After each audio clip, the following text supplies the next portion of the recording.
जिंदगी का बोझ। शिवा वर्मा एक होशियार स्टूडेंट था। उसका सपना था डॉक्टर बनना।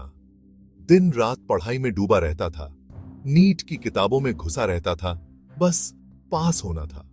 प्रेशर बहुत था, घर वालों की सारी उम्मीदें उसी पर टिकी थीं। शिवा को उनकी उम्मीदों का बोझ महसूस होता था। दोस्तों के लिए टाइम नहीं, हॉबीज के लिए टाइम नहीं, बस पढ़ाई और पढ़ाई। बस नींद में ही चैन मिलता था। ऐसा लगता था। अंधेरे की आवाजें, नींद अब सुकून नहीं देती थी। डरावने सपने आते थे। एक ही सपना बार बार आता, एक काला साया और एक खौफनाक आवाज। ये आवाज उसका नाम लेती, उसे बुलाती। ये आवाज उसे ताकत का वादा करती, ऐसा ज्ञान जो इंसान के बस की बात नहीं।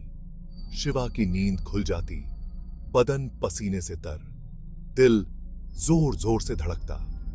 वो इसे एग्जाम स्ट्रेस समझकर भूल जाने की कोशिश करता, लेकिन सपने और भी डरावने होते गए। आवाज और भी जोर से आने लगी। टूटता शिवा। अजीब और गरीब चीजें होने लगी। चीजें अपने आप हिलने लगी। फुसफुसाहट उसके पीछे पीछे आने लगी। दिन में भी उसे लगता कोई है, देख रहा है, इंतजार कर रहा है। उसका ध्यान भंग होने लगा। उसके नंबर कम आने लगे। कभी होशियार रहने वाला स्टूडेंट अब चुप रहने लगा था, दूर। वो उस अंधेरे में खोता जा रहा था जो उसकी नींद और अब उसकी जिंदगी को भी निगल रहा था। रहस्यों की किताब। एक दिन उसे अटारी में एक पुरानी किताब मिली। उसका कवर सादा था, उसके पन्ने पुराने और पीले थे। जैसे ही उसने उसे खोला, कमरे में ठंडी हवा का एक झोंका आया।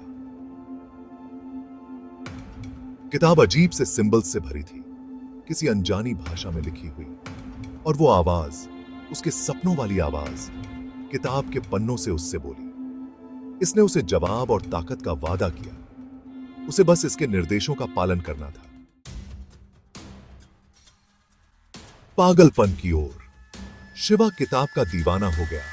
वह घंटों उसके रहस्यों को समझने की कोशिश में लगा रहता था। आवाज उसका मार्गदर्शन करती, हर दिन और मजबूत होती जाती। उसके परिवार को उसमें बदलाव दिखने लगा। उसकी आंखें सुनी सुनी रहती, उसकी बातें बेतुकी।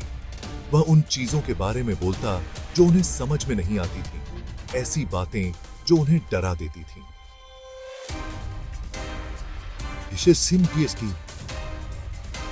उनके बीच एक अजनबी बन गया था।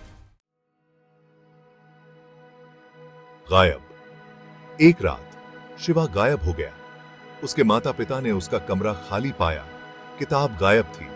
उसकी मौजूदगी का एकमात्र संकेत किताब से फटा हुआ एक पन्ना था जो फर्श पर पड़ा था।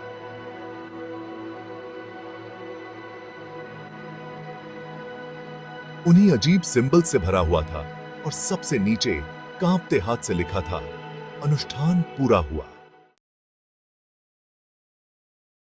एक भयानक खोज।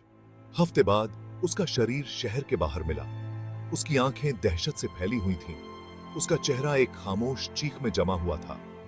मौत का कारण अज्ञात था। पुलिस ने इसे आत्महत्या करार दिया, लेकिन शिवा के माता पिता सच्चाई जानते थे।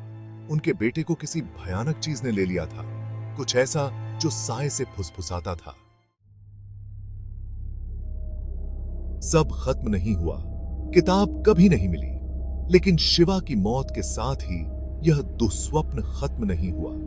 किताब की आवाज, वो आवाज जो शिवा के सपनों को आतंकित करती थी, अब उनके ही घर के साए से फुसफुसाती थी। यह उनके नाम फुसफुसाती, एक भयानक याद दिलाती थी कि कुछ रहस्यों को दफन रहने देना ही बेहतर होता है, क्योंकि शिवा को अपनी चपेट में लेने वाला अंधेरा अभी भी वहां था।